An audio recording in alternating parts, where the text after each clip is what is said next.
Hey, it's Craig. I just wanted to let you know that you can listen to Canadian History X early and ad-free on Amazon Music, included with Prime. Hey everyone, Craig Baird here. Before I begin today's story, I want to take a moment and ask that you check me out on Patreon at www.patreon.com/CanadaEHX. There are several tiers with great benefits, from ad-free content to t-shirts and other cool stuff.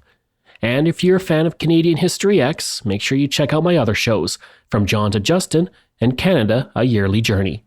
And don't forget, you can also donate directly to the show at www.canadaehx.com. It helps keep this show going.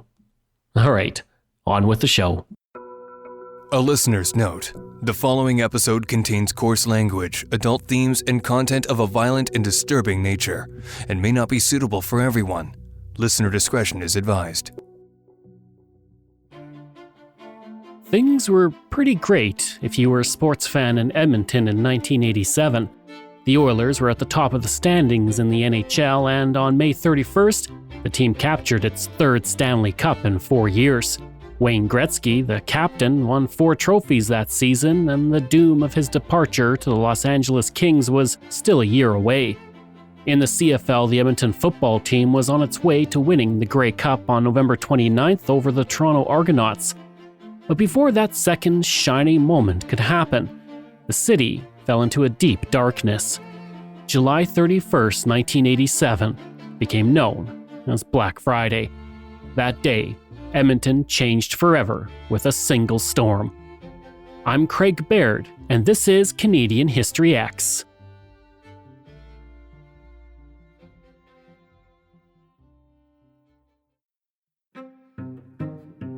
Weather events have fascinated and terrified humans throughout our history. Hurricanes, floods, blizzards, and other unexplained natural phenomena are often justified as the will and the action of gods. As science offered explanation and clarity, our fascination continued. There's something about being powerless to the elements that makes us all cower. Yet nothing seems to capture our imagination quite like a tornado. From Dorothy being swept away by one to the magical land of Oz to 1996's Twister, nothing has quite enthralled us like windstorms. Each year in the United States, 800 to 1,200 tornadoes touch down, primarily in Tornado Alley, that area that stretches from northern Texas to South Dakota, the most of any country in the world, 4 times more than all of Europe combined. But what country ranks second? That would be Canada. Alberta and Saskatchewan have the most within the country with 14 to 20 per year. The Blackfoot of the Canadian southern prairies call tornadoes windsucker. According to the oral stories, the windsucker lived in a cave, and within his mouth were the many bodies of those he had killed. The earliest documented tornado struck Port Robinson in present-day Ontario in 1792. In Alberta, the earliest recorded tornado hit on August 14, 1907 near Vermilion, about 1 hour east of Edmonton. From 1915 to 2020, 167 tornadoes were recorded in Alberta, the majority being between 1980 and 2020. Now that doesn't mean there were more tornadoes, it just means there were more eyes on the sky reporting them. June 1st to August 15th sees the hottest temperatures in Alberta, which can fuel immense thunderstorms across the province. The worst Canadian tornado, by death toll at least, occurred in Regina on June 30th, 1912. Known as the Regina Cyclone, it was an F4 twister that cut a 5-block-wide swath through the city, killing 28 people, injuring 200 and leaving 2,500 homeless. About 500 buildings were destroyed. You can check out my episode on that in my feed. Coming in second is the tornado that struck Edmonton on a hot day in late July 1987.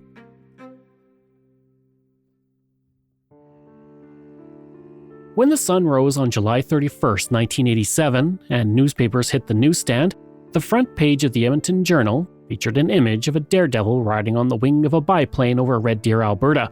A story about a 1-cent postage price increase and the move by Prime Minister Brian Mulroney to halt refugee ships filled most of the front page. The weather forecasted a high of 26 degrees, with some rain and possible thunderstorms. Throughout the week leading up to that day, a low-pressure system had been sitting over southwestern British Columbia. That fed a line of warm and humid air into central Alberta. All week, hot temperatures in Edmonton created near-record dew points. Now, the dew point measures atmospheric moisture and shows the temperature at which air cools to condense and make clouds.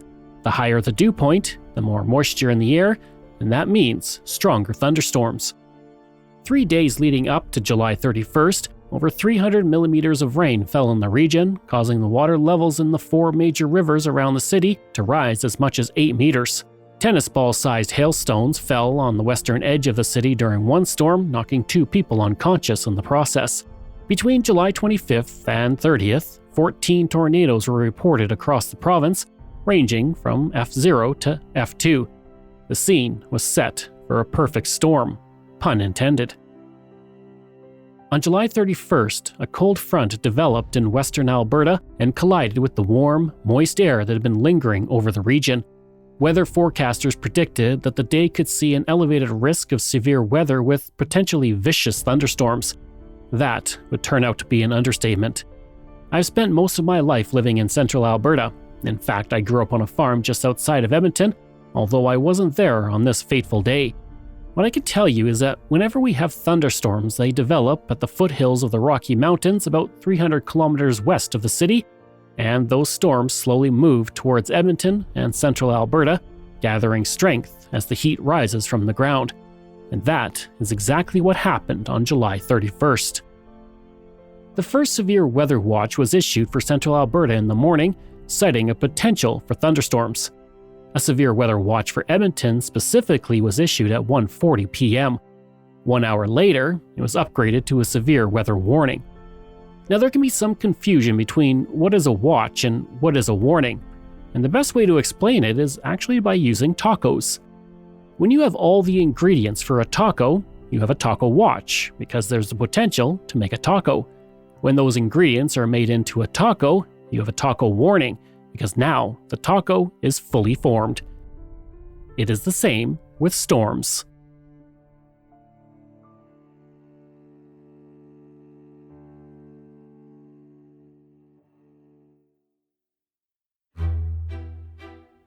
At 2:50 p.m., the first line of storms hit the Edmonton area, and one violent cell was rapidly developing ahead of it. Like a monster in the water looking for a victim, the storm turned northward, towards Alberta's capital city.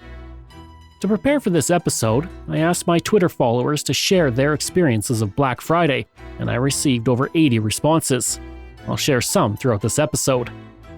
Barbara LaRochelle said she looked at the sky and saw the clouds were a sickly green. She described the air as heavy and strange. In fact, most of the responses mentioned how odd the clouds looked and how they thought it was strange the sky was green, that you'd never seen it like that before. Meanwhile, at 2:52 p.m., the Weather Radio Canada emergency tone was activated, and the Edmonton transmitter sent out a signal that severe weather was approaching. At 2:59 p.m., as this monster storm passed east of Leduc, 15 minutes south of Edmonton, the first tornado was reported. It briefly touched down before it dissipated. Local resident Tom Taylor heard clunking on his roof as the storm passed. He went outside to see what was happening and saw a funnel cloud moving over his house, heading towards the city. He said, quote, "As I watched to the northeast towards Beaumont, the belly of the cloud slumped down and it spit out a huge funnel, much larger. It was dense. You couldn't see through it." End quote. 2 minutes later, the tornado touched down again near Beaumont, 10 minutes south of Edmonton. It had grown in size and several granaries and farm equipment were tossed around like toys. The beast was moving closer to the city and getting stronger with every passing second.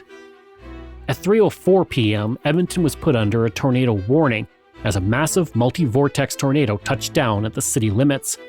At the time, the southeast corner of Edmonton was known as Mill Woods. When the tornado hit that neighborhood, it was registering as an F2 or F3. Based on the Fujita scale for tornadoes, an F2 can cause considerable damage with wind speeds between 181 and 252 kilometers per hour. When upgraded to an F3, it can cause severe damage with winds between 254 to 331 kilometers per hour. The wind touched down, and I rounded my family up and took them down the basement. Did you hear anything down in the basement? Oh, Christ. I heard everything down. We were scared silly. I mean, everything was coming off the house, and then we heard a big bang coming off this next door, I guess, when the roof came off. I don't know what we're going to do. After the tornado touched down in the neighborhood and moved on, firefighters rescued 20 people from collapsed buildings. A total of 32 homes were damaged and hail measured 10 centimeters in diameter. The tornado now turned its sights to the Sherwood Park Freeway. The freeway was jammed with traffic as people made their way home early to enjoy the summer long weekend. As the tornado crossed over it, it picked up several cars and tossed them. Dale Campbell barely escaped with his life. So I'm coming home to go home here in Mill Woods, and I got caught right in the tornado. There was houses flying across 23rd Avenue, trucks flying across. I got out of my truck to help people and got thrown 30 feet across into a field. And when I got up, there were people laying all over the place, so we'd picked up a couple of bodies, injured people with hardly any faces left, and put them in the back of my truck and took them out to the ambulances on the Sherwood Park Freeway. The fact that the freeway sinks into the ground under the monster storm's force likely saved many people. That's why you always go into a basement or ditch if a tornado is approaching. Your best chance of survival is to be out of the wind and out of the way of flying debris. As the tornado left the freeway in its wake, it moved towards Refinery Row, the industrial part of the city. By now, it was a monster F4 with wind speeds of 333 to 418 kilometers per hour. As it approached, it picked up rail cars and oil tanks and tossed them hundreds of feet in the air before they landed. Several industrial buildings were completely leveled and various trailers were thrown kilometers away. At Central Fabricators, a company specializing in oil field equipment and repair, a 10-minute tornado warning saved the workers at the site who fled into the steel-framed building for protection. At the Stelco steel mill, the overhead cranes were thrown around and the building itself was severely damaged. Buyers Transport lost several buildings and dozens of trucks were destroyed, but employees were spared by taking cover in a sub-basement. Over at Lee Mason Tools, the 3-sectioned reinforced concrete block building collapsed with the workers still inside. Thankfully, the large machinery tools in the building held the roof above the floor, saving the employees' lives. But others weren't so lucky in Refinery Row, and 12 people were killed. Well, we saw the tornado coming in from the south, saw the power line shaking. We were watching from the shop, and from the doors of the shop, we heard a sound. It was just like a freight train. And I had everybody move right to the center of the building. There's a concrete block portion in the center of it, and we moved everybody into that area and into the center portion of the office and went right through, and I was sitting there, and then all of a sudden I could see daylight. And the whole roof, everything disappeared. Machine shop worker Glenn Petrick said that after the tornado passed, it looked like a giant spade shovel had dug up the industrial area and turned it upside down. Analysis looking at the grass scouring and windrow debris believed that the tornado may have briefly been an F5. An F5 is the most severe tornado with wind speeds over 420 kilometers per hour. At that point, Canada had never recorded an F5. And since 1987, there's only been one verified F5 tornado to hit Canada. It hit on June 22, 2007, near the rural community of Elie, Manitoba, and because it was in a rural area, there were no casualties.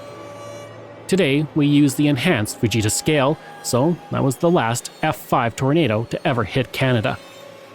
During Black Friday, the tornado weakened slightly as it passed over the North Saskatchewan River, but it still had the intensity of an F3, and the worst was yet to come.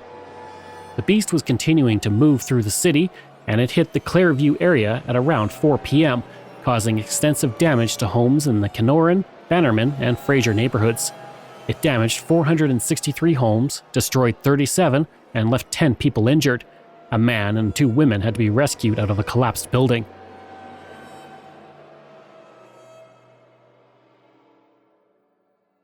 Well, I just went through it. I drove through the tornado, that's all, and it didn't flip my car. I made it through, and then I seen people all over the place dead, and bodies and houses torn, and Leanne, one of my Twitter followers, was visiting cousins in Clairview for a family get-together when she saw the green sky. One of her cousins thought her uncle was throwing ice off the balcony, but quickly realized it was hail. As they ran into the basement, the tornado tore through the upstairs of the home. Another woman named Jody Zenko came home to find a boat had been thrown into the side of her house. And as the tornado continued its path to the northeast, it struck the Evergreen Mobile Home Park. And this is where the storm was the deadliest. Over 200 mobile homes were destroyed, dozens of people were injured, and 15 were killed. A 1-week-old baby named Kristen was torn from her grandfather's arms by the winds. She miraculously survived and was found by a stranger. Meanwhile, Kristen's mother, Monique, was frantically looking for her daughter. Hours later, her friend, Marin, told her that she had seen a man walking out of the destruction with a baby. Monique eventually found her daughter at the hospital, where she remained for 2 weeks. I was unable to find out if Kristen's grandfather survived. With the worst of the destruction behind it, the storm moved out of Edmonton and began to dissipate. The tornado's path covered 37 kilometers and lasted for over an hour, 10 times longer than the average. It killed 27 people, injured 600, and adjusted to today's funds, it caused $400 million in damages. This included flooded streets and basements, ruptured gas lines, and fires across East Edmonton. And with so many injuries, hospitals were quickly overwhelmed. On Twitter, Mike told me that his mother was a nurse working on that day. Everyone was called in to help. His father was a truck driver, and without cell phones, his mother didn't know if her husband and children were okay. As she helped patients, she asked them what part of the city they came from so she could determine if the tornado had been anywhere near her family. Thankfully, everyone was okay. And that really is a miracle, because this was a monster tornado that wasn't the only one to strike the Edmonton area that day. There were 4 F0 tornadoes with wind speeds of less than 135 kilometers per hour. That is on top of 1 F1 and 2 F2s, which caused minimal damage in the outlying areas. In total, there were 7 tornadoes reported on Black Friday. Throughout the city, underpasses were flooded out and phone lines were down. Most residents couldn't reach their loved ones, so they turned to the radio for news, as TV and power was off for most of the city. There was no social media and no way to get real-time information, so the lack of information was difficult for many residents. Kathy said on my Twitter that she had no power for 3 days, and without battery power, she couldn't even listen to the radio. For hours, she had no idea how badly the city was damaged, and her extended family couldn't reach her for over a day. Walton said he was 12 and was heading out of the city with his aunt and uncle as they watched the sky go dark out the back window. The reception on the radio cut out, and they found an old transistor radio to listen to updates to the storm. Sandy said she was living in the Sherbrooke area of Edmonton and was left with no power. She had no idea what happened or that a tornado had even hit the other side of the city. It wasn't until 7 p.m. that night, when Sandy's mother-in-law called from Prince Edward Island to check on the family, that Sandy realized the size of the devastation. Justin told me that his dad was a milkman who delivered in the Clairview area. Thankfully, he was okay, but the family didn't know it on the day of the storm. Justin and his mother nervously sat in the car and listened to the radio, and as they sat there, baseball-sized hail fell around them. The Canadian Red Cross quickly mobilized and opened its phone lines to those who needed assistance and brought in 1,300 registered volunteers to help. They processed 11,000 inquiries within a day and quickly distributed food and beverages to displaced families and organized housing for 89 families. A victim assistance center was set up on August 3rd for 842 families. The Canadian Armed Forces was also quickly mobilized. At nearby CFB Edmonton, the Department of National Defence put helicopters and ambulances into action to help with recovery and rescue efforts. And the disaster response lasted for 3 weeks.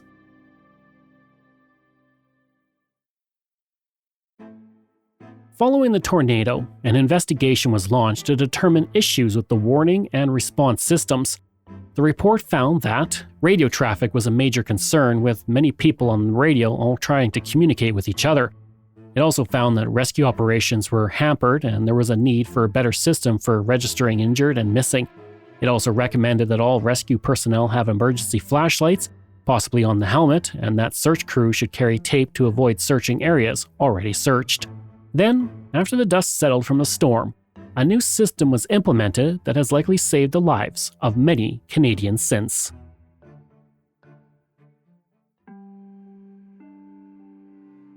In response to the tornado disaster, the Emergency Public Warning System was developed.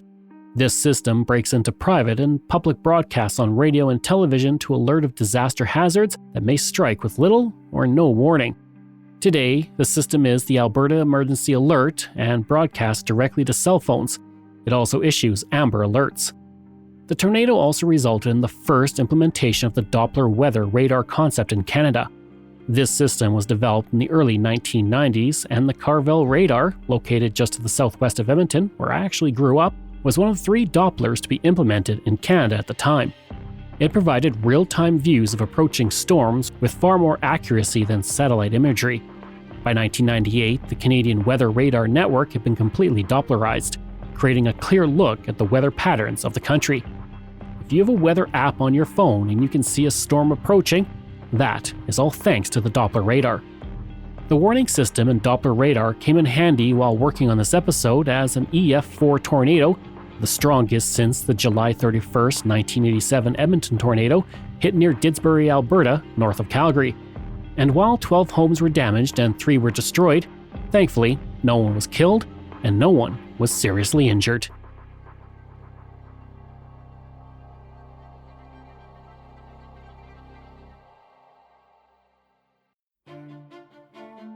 I hope you enjoyed that episode and our look at the Edmonton tornado of Black Friday. Next week, we're looking at the Great Stork Derby. Information from CBC, Global, Edmonton Journal, Reader's Digest, Canadian Red Cross, Wikipedia, Daily Hive, and the Royal Alberta Museum. This show is researched, produced, and written by me, Craig Baird, with the help of Dila Velasquez. Audio production and design by Rosalind Kufor. If this is your first time listening and you like what you heard, please take a moment and give us a 5-star review to help other people find these amazing stories. And there are so many for you to sink your teeth into. If you enjoyed this podcast, then please check out my other podcasts, From John to Justin, Canada, A Yearly Journey, Pucks and Cups, and Canada's Great War. We love hearing from you, so if you have a show topic you want me to cover, email me at craig@canadaehx.com. Or stop by my website and social media. I'll include all of those in my show notes. Until next time, I'm Craig Baird, and this is Canadian History X.